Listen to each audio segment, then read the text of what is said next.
نفكر في الليل نحاول ونخمم عليك خرجت في الليل وشوفتها مشيتي هكذا واللي ليا خليتيني نفكر في الليل نحاول ونخمم عليك وانا samedi soir ça fait déjà une semaine il est 1h du match je reviens sur les lieux du crime j'aimerais seulement retrouver l'assassin histoire de lui dire ce que je pense de lui le problème c'est que la victime c'est moi l'autre c'est que j'admire mon bourreau j'ai parcouru toutes les rues et tous les trottoirs je te recherche sans perdre espoir غيبة ديالك واللي ليا وخليتني ومشيتي هكذا عطيتني واحد الابتسام جميل نحبيها وجا لمسات فيه mais comment faire pour la retrouver je suis dans un désarroi j'ai fait le tour de la capitale j'ai fait tous les endroits خرجت في الليل وشوفتها مشيتي هكذا واللي ليا خليتني نفكر في الليل نحاول ونخمم عليك خرجت في الليل وشوفتها مشيتي هكذا واللي ليا خليتني نفكر في الليل نحاول ونخمم عليك. Tu vois?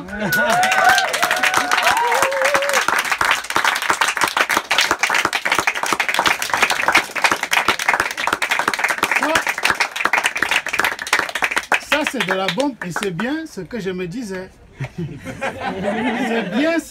C'est exactement ce que je me disais.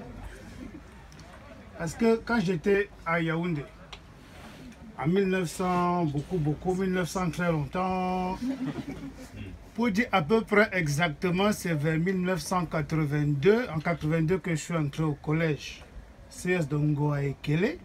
C'est-à-dire que dans toute la ville de Yaoundé, qui est quand même la capitale du Cameroun, il y avait un seul lycée, c'était le lycée Leclerc. Mais cette année-là, les politiques, ils ont mûrement réfléchi. D'habitude, ils mangent, ça c'est ils mangent. Mais l'année-là, ils ont... La chanson là est trop bien. Quand tu seras une star, il faut me penser. Hein. Faut me penser, parce que quelqu'un est quelqu'un derrière quelqu'un. Quand tu marches avec quelqu'un, on se dit que ouais, celui-là, c'est quelqu'un. Toi là, tu es déjà un quelqu'un. Et tu seras encore plus quelqu'un demain. Applaudissez d'abord pour quelqu'un.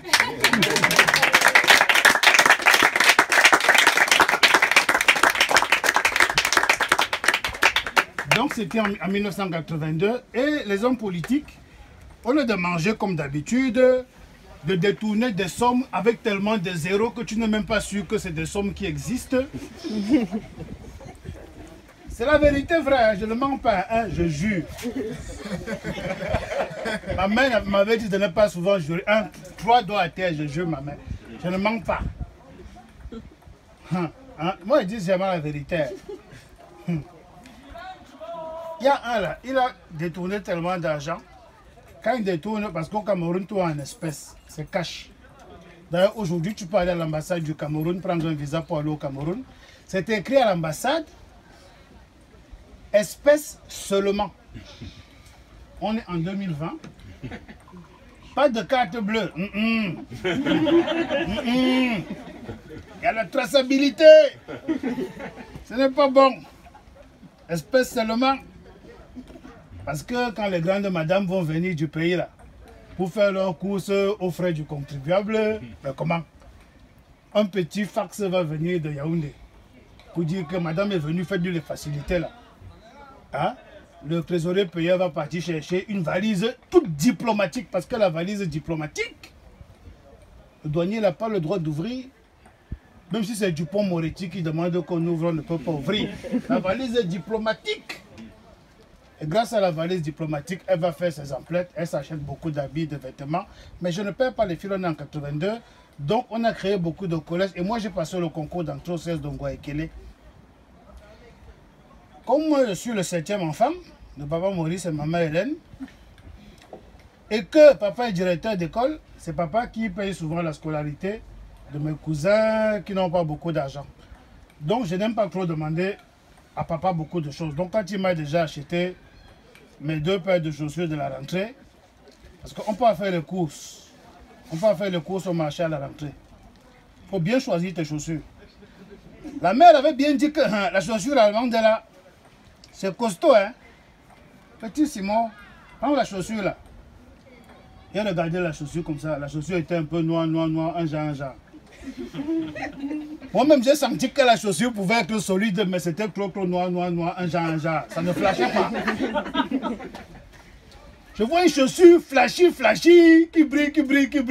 Je dis que maman, moi, je veux la chaussure là. Je ne voulais même pas tenter de lui dire que oh, Adidas a fait cela, Stan Smith, parce qu'à l'époque, la mode c'était les Stan Smith. Le coq sportif, si tu portais le coq sportif à Yaoundé, c'est que tu étais quelqu'un. Tu sais que Yannick Noah, quand il a gagné son Roland Garros, il avait le coq sportif, mon frère. Quand tu portais le coq sportif, là, tu étais à la mode avec les blousons de Michael Jackson à l'époque. Les filles tombaient sans glisser. Mais comme j'étais le 7e, papa avait beaucoup d'enfants. Moi, je ne voulais pas que... Je ne voulais... Parce que papa m'aimait beaucoup, hein. Je disais à papa, cachez-moi le coq sportif, il allait acheter. Mais comme je savais que mes cousins échouaient souvent à l'école, et ils allaient à l'école privée, et c'est papa qui allait payer très cher la scolarité, ce n'est pas moi qui allais l'étouffer. Donc, papa me disait, achète tes chaussures. Et j'ai pris la chaussure qui était jolie, flashy. Mon frère, même pas 2 jours de football là-bas, la chaussure est déjà gâtée. Gâtée fini, c'est-à-dire que tu prends même le fil, tu couds la chaussure, tu colles, tu recolles. La chaussure dit qu'un gang a mis un peu. Et l'autre chaussure de secours, alors c'était la chantous. La chantous, c'est la chaussure qui est en plastique là. Avec le machin ouvert en plastique. Quand tu prends ça pour partir au collège, tu es déjà au collège, tu sais que tu es un monsieur. Mais quand tu mets la chaussure là, c'est un peu la honte. Mais moi, je suis un gars zen. Je prenais la chantous, quand ma chaussure s'est gâtée, je partais au collège. Mais je mettais une chaussette blanche, parce qu'avec la chaussette blanche, propre, nickel, ça compensait. Tu vois. Donc moi, je ne pouvais pas avoir honte de ma chantous, parce que ma chaussette blanche et nickel, ça compensait. Ce n'est pas n'importe qui pouvait avoir une chaussette blanche, marcher du siège d'Ongoekele jusqu'à Essos, avenue Germaine, et la chaussette est toujours blanche. Donc papa donnait souvent l'argent du taxi. Moi, il me donnait quoi? 400 francs CFA. C'est beaucoup, hein? Papa m'aimait beaucoup, hein? Avant, mon père était gentil. Hein? Il me donne 400. Parce que tu prends le taxi le matin, 100. Taxi retour, 100. Il reste 200 francs au milieu. Le matin, quand papa achète le pain, il achète aussi l'avocat. Toi-même, tu sais qu'un pain, on coupe en 3. Toi-même, tu sais que les avocats, tu coupes en fonction du nombre de personnes qu'il y a dans la maison. L'équation était mathématique, c'était dans notre tête. Il n'y avait même pas... Donc, tu ne pouvais pas déborder ta part. C'était dans nos cerveaux, dans l'ADN de toute la famille. C'était comme ça, point barre. Donc, quand je me réveille, je prends mon tiers de pain, je prends mon tiers d'avocat, je mange ma chose, je prends le taxi et pars ma chose à l'école. Un jour, je me rends compte que pour rentrer de l'école, je ne suis pas obligé de prendre le taxi. Tu peux prendre un petit raccourci derrière l'école normale supérieure de Yaoundé à côté de l'Assemblée nationale. Tu es déjà au centre-ville. Centre-ville, si tu prends le raccourci par les rails, quartier Mvogada. Après quartier Mvogada, tu es où? Avenue Germaine, tu es déjà à la maison, économie de 100 francs. Tu peux manger une glace, tu peux manger beaucoup de sucettes. Tu peux manger le pain avec la sardine, mon frère. Quand j'ai compris ça, j'ai dit à Théophile, tu peux encore le taxi, move, tu es un villageois. Moi, je connais un raccourci. Il me dit, c'est vrai. J'ai dit que, attends, ne te dérange même pas. À midi, on mange tout ce qu'on veut. On a fini l'argent à midi avec Théophile. Après, on a pris le raccourci. Théophile, il habitait même d'abord à côté de la poste. Ça veut dire que pour lui, c'était même plus rapide. Arrivé à la maison, après 2 mois de la belle vie, là, je regarde mon père comme ça. Je lui dis que papa, parce que moi j'aime trop bavarder, c'est ma bouche qui va me tuer. La bouche de quelqu'un peut le tuer. On dit que ce qui tue l'antilope est attaché à son sabot, mais ce qui tue l'homme sort de sa bouche. Si il vient dire à papa que papa dit que moi je n'entre même plus en taxi. Hein. Il dit ah bon? Donc la solution pour rentrer sans payer, c'était quand QA Jean-Pierre. QA Jean-Pierre, c'est mon tonton, le frère de ma mère, père son âme. Il avait un taxi. Hein. Les taxis sont jaunes à Yaoundé. Mais le taxi de QA Jean-Pierre venait passer toujours vers le lycée Leclerc qui est à côté du lycée d'Ongoekele. A passé toujours la bonne heure de sortie. Donc je guettais si son taxi passe. Parce que je marchais, mais je guettais. Si je voyais le taxi de QA Jean-Pierre, même si le taxi était plein, on surchargeait. On surchargeait, je montais. Parce que le taxi est collectif au Cameroun. Donc, quand tu prends un taxi, si tu dis à ton taxi, par exemple, que tu vas ici, là, comme au niveau de Leclerc, tu lui dis que Eldorado. Quelqu'un dit poste central, comme c'est la même route, vous montez. Après, quelqu'un d'autre dit encore Anne Rouge, on dit serré. Cinéma, le Capitole, mettez dedans. Moi, comme j'étais encore petit, je serrais seulement. Même si on faisait le tour de tout Yaoundé, j'allais arriver à la maison sans payer. Dans les jours de fatigue, je marchais en guettant si le taxi de QA Jean-Pierre passe. Parce que c'était un taxi très stratégique. Mais dès que j'ai trouvé mon raccourci, mon frère, je faisais même encore quoi avec le taxi là? On mangeait notre chose, on était bon. Je peux dire à papa que je prends déjà le raccourci, il me dit, ah bon? Le budget a baissé de 100 francs. La bouche peut tuer quelqu'un, il ne faut pas trop bavader. Faut pas trop bavader. Et la fin que tu dis qu'il fallait que j'écoute encore bien ta chanson là, petit frère.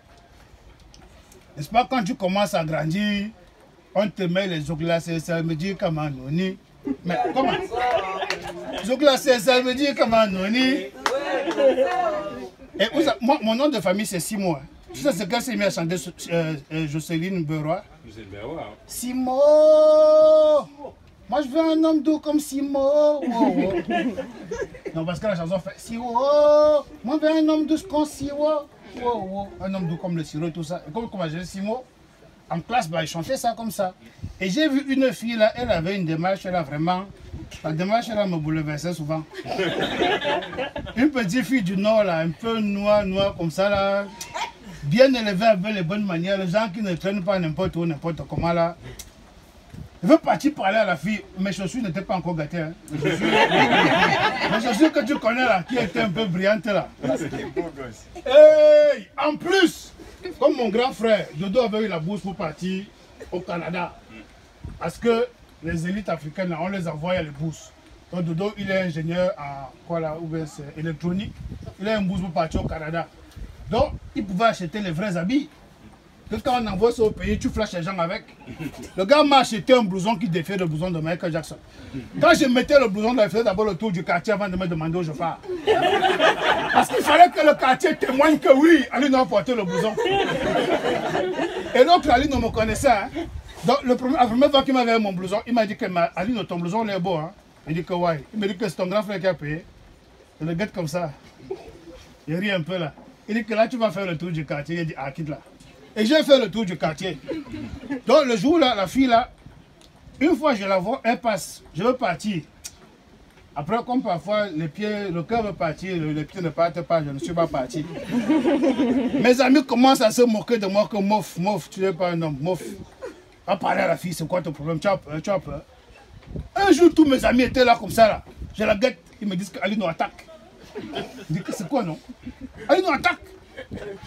Mais je serre mon cœur, tu sens les palpitations là. Je dis que, hey, pas avoir honte si on ne va pas parler avec la fille là. Je commence à marcher vite là, je marche derrière elle. Elle prend le petit tournant. Un genre de tournant que si tu la laisses trop avancer, on va voir leur vie là. Donc il fallait qu'elle lui parle vite parce que la petite route là était propice. Elle dit sa route, elle va refuser. Donc j'ai dit que, s'il te plaît. Elle se tourne, elle dit que c'est quoi? Elle dit que je voulais te parler. Elle me dit comment vas-tu me parler de quoi? Elle dit que non, c'est parce que je te vois souvent passer ici, là, tu me plais beaucoup et je voulais qu'on soit amis. Moi j'avais appris ça, on m'avait dit que si tu veux draguer une fille, tu vas lui dire que ce sont mes amis qui m'ont appris par cœur. Tu as un petit copain, tu aimes quelle musique? Est-ce qu'elle peut aussi avec ton petit copain? Donc moi je lui dis que tu as un petit copain, elle me dit oui. C'est pas grave ça. Et mon ami m'avait dit que la phrase d'après c'est est-ce que je peux aussi être ton petit copain? Donc j'ai dit la phrase que mon ami m'avait. Moi je suis un grand dragueur. Je lui dis que est-ce que je peux aussi être ton petit copain? Et la fille me sort une phrase compliquée. Et là mon ami ne m'avait pas dit ce qu'on répond à ce cas. Elle me dit que non, c'est pas possible, mon petit ami se sacrifie pour moi. Une longue phrase, hein. Je n'avais pas prévu la suite. Je cale comme ça. Poster. La fille me regarde. Elle dit que c'est tout ce que tu voulais me dire. Elle dit que mais tu ne peux pas partir comme ça. Elle me dit suis-moi alors. Elle part. Elle est partie. J'étais fier de moi. J'avais accosté la petite. Tous mes amis m'avaient vu. Je lui avais parlé. Si elle savait chanter comme toi. La même chanson. Elle lui sortit ça. Tu as compris, non? C'est ça qu'elle voulait vous raconter. C'est pour ça qu'elle voulait qu'il rechante sa chanson. Bravo!